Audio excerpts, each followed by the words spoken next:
The current contract situation for a lot of top Toronto Raptors has given the team a conundrum. Big decisions have to be made this offseason that will have serious impacts on the organization for years to come. And they really stem down to two potential decisions that we covered in last video. Either giving Pascal Siakam a max contract extension, building around him for the near future, or dealing him away, appeasing OG Anunoby's demands to have a more on-ball presence in the offense next year, building around Scottie Barnes and the new Darko Rajakovic's system, and dealing away Pascal. And basically, there's pros and cons to both sides, but new information has come out that has really solidified my opinion on what the Toronto Raptors should do. And sure, we'll see. We'll find out. More information seems to be dropping every day, but the situation seems a lot more dire for the Toronto Raptors than we initially expected. So we'll break all of that down in this video, give my opinion on what the Raptors should do. I'm sure you guys will give your takes in the comment section down below. So just a summary, if people haven't been keeping up with the news, haven't been watching the vids,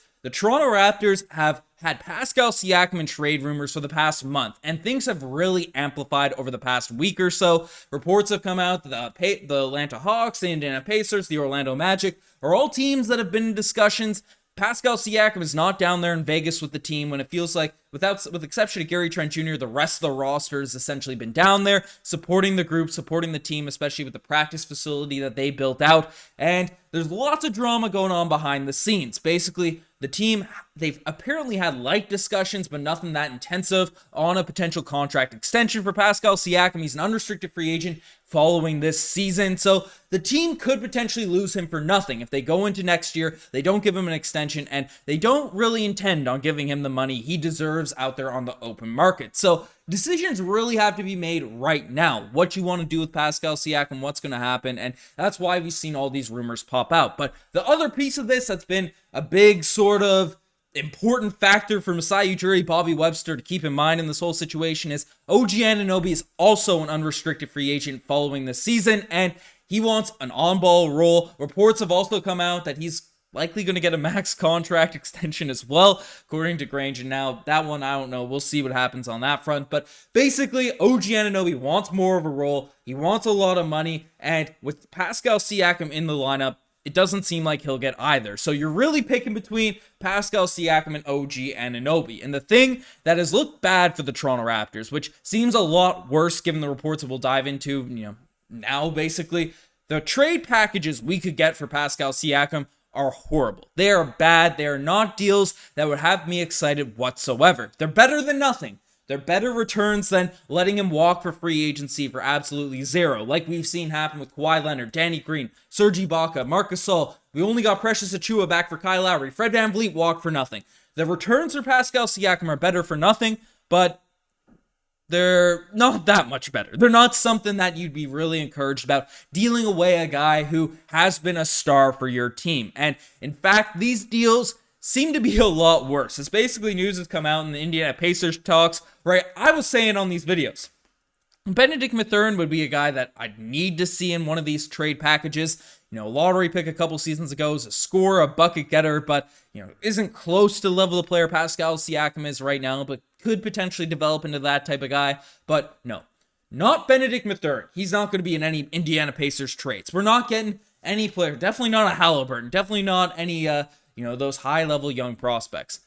And Andrew Nembhard, another Canadian that was a second-round pick a couple seasons ago, is a solid player, a solid guard, is going to have a really strong NBA career, but not a star by any means. Hasn't shown that superstar, star potential. Heck, even consistent top-level starter in the NBA potential just yet. I'm still high on the guy. He played at my Nationals, so I have a soft spot for him, RJ Barrett, these players in the league, but Andrew Nembhard is not a dude that is going to have an insane amount of trade value at the open market. Well, I guess Pascal Siakam doesn't either. There's news has come out from Evan Massey saying the Raptors and Pacers have had dialogue about a Pascal Siakam trade. However, Indiana has not been willing to include Andrew Nembhard in trade talks, which is a piece Toronto is interested in. So we're looking at Pascal Siakam, who averaged 24 points per game last season, 7 rebounds, 6 assists, fishing from the field, plays really solid defense, has won a championship, has been an All-NBA guy, has been an All-Star. Yes, he's on the last year of his contract. Yes, it's a risk to bring him in, especially you don't stay back long-term. But Andrew Nembhard, and again, big fan of Andrew Nembhard, These are his stats for this most recent season. 10 points per game, 3 rebounds, 5 assists, 35% from the three-point line, 44% from the, again, great numbers. Elite backup point guard numbers right there for Andrew Nembhard. Gonna have a really strong NBA career. But we can't even get him back for a dude that averages 250% the amount of points that Andrew Nembhard averages, has done it on the biggest of stages, has shown out, has, what even is this? And Andrew Nembhard plays the position that is the most loaded position for the Indiana Pacers. They have Tyrese Halliburton at that sort of point guard role. They have a bunch of guards on that roster. I know they just dealt away Duarte, so they're a little bit lighter on that front, but Pascal Siakam fits a need for that team. Sure, there's a risk, with the max contract situations, all these types of things, but he plays a position that's different from your star point guard. They already have a center. They already have really nice wings. Pascal Siakam be a perfect fit there. He's a better player. He's going to be better than Andrew Nembhard. Maybe not. I don't want... There's a world where Andrew Nembhard's great, all these types of things. But current value, current projections, he's 10x the player. Maybe not 10x. I don't want to bash Andrew Nembhard by any means in this video. But we can't get Nembhard for Pascal Siakam.